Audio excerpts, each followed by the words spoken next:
When was the last time you finished everything in an open world game and didn't hate yourself? You started out excited, right? Huge map, endless freedom, you're gonna live in that world. Fast forward God knows how many hours and you're clearing the same enemy camp for the 12th time, picking flowers for a quest you don't even remember. Open worlds can ruin games, but they don't have to. The dream of an open world has always been about freedom. Ultima, Morrowind, GTA 3, these weren't just big maps. They were places where you made your own story.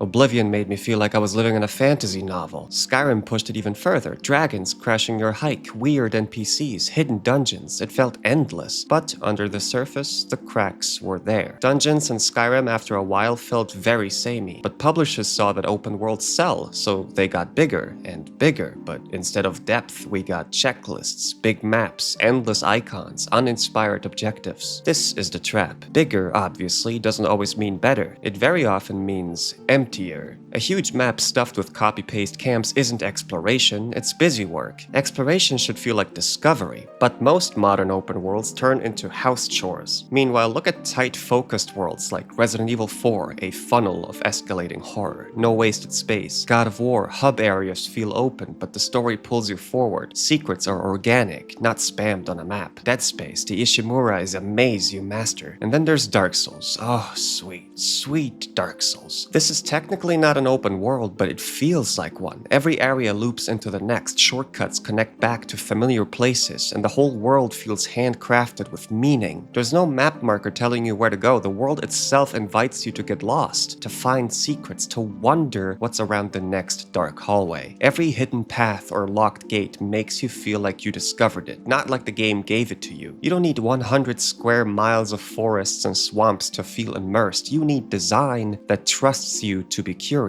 Why do games like Breath of the Wild, Elden Ring, and Red Dead Redemption 2 feel so different from your typical open world game? In Breath of the Wild, you might spot something strange on the horizon, a glow, a silhouette, a dragon flying by, and you just go there. In Elden Ring, you see a crumbling tower or an out-of-place statue, and it turns into an entire adventure you never planned for. In Red Dead Redemption 2, you ride off the beaten path and find a crashed wagon, a hidden cave, or a stranger who spins an unexpected story. These moments feel organic. They're not even on your map, they're in the world, waiting for you to stumble across them. Breath of the Wild changed everything for Zelda. It drops you on the Great Plateau. It gives you the basic tools and then just lets you go. No forced quest log, no go here, do this first. You see something weird, you go there, that's it. Climb a mountain, maybe you find a shrine or a dragon, or maybe you get distracted. You find a hidden fairy fountain, tame a wild horse, or slide down a hill and end up somewhere totally unexpected. The world feels alive because it's unpredictable. Elden Ring takes that same idea but with From Software's evil twist.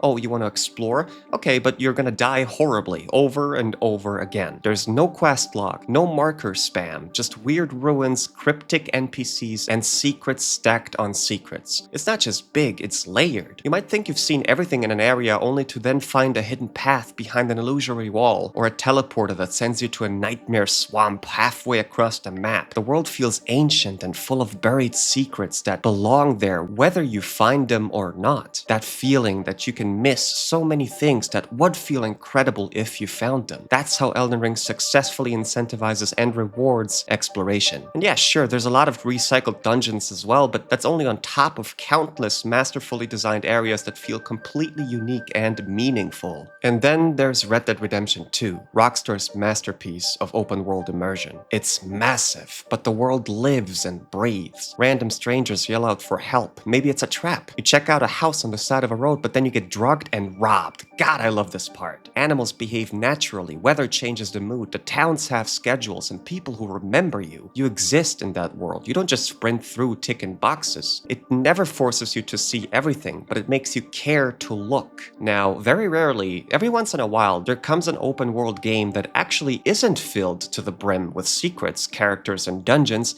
that contains worlds that do feel empty, but still makes them work, because the emptiness is the actual point. Death Stranding, both 1 and 2, prove that an open world doesn't need busy cities or combat-filled maps to feel alive.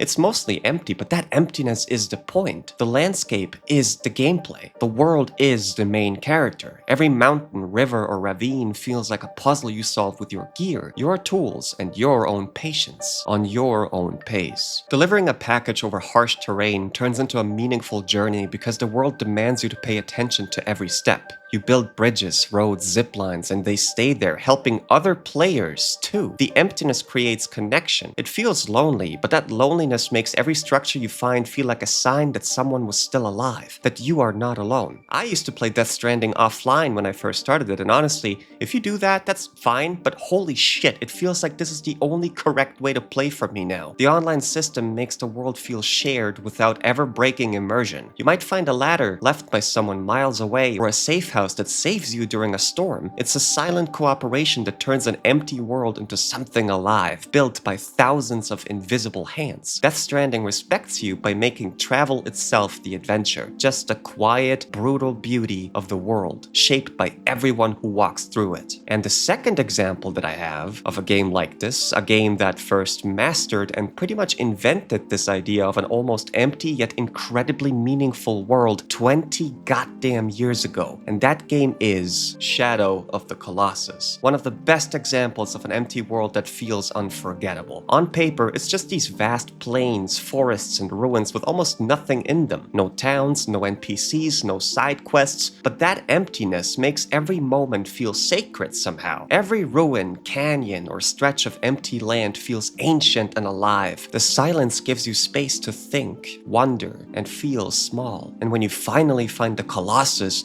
and that unbelievable soundtrack kicks in, the world's emptiness makes that encounter feel massive, like you stumbled onto something impossible. Shadow of the Colossus proved all these years ago that sometimes the best open worlds don't fill themselves up. They hold back, so what is there can actually breathe. And that's the art of giving meaning to an open world, no matter what or how much is actually in it. All these games prove that open worlds don't have to be chore simulators. A good open world trusts you to explore, rewards your curiosity, and makes the world you play in the main character. So yeah, open worlds can definitely ruin games if they're badly designed, or, for that matter, overly designed. But when they're done right, when they trust you, surprise you, respect your time, these games feel like nothing short of magical. Now tell me, which open world game you feel wasted your time the most, and which ones made you feel like you're coming home every time you boot them up, making you forget your day-to-day real-life bullshit worries and just let you escape for a few hours? Drop it in the comments, and subscribe as well if you want to, and just do all these. I don't know how to end these videos. See you next time.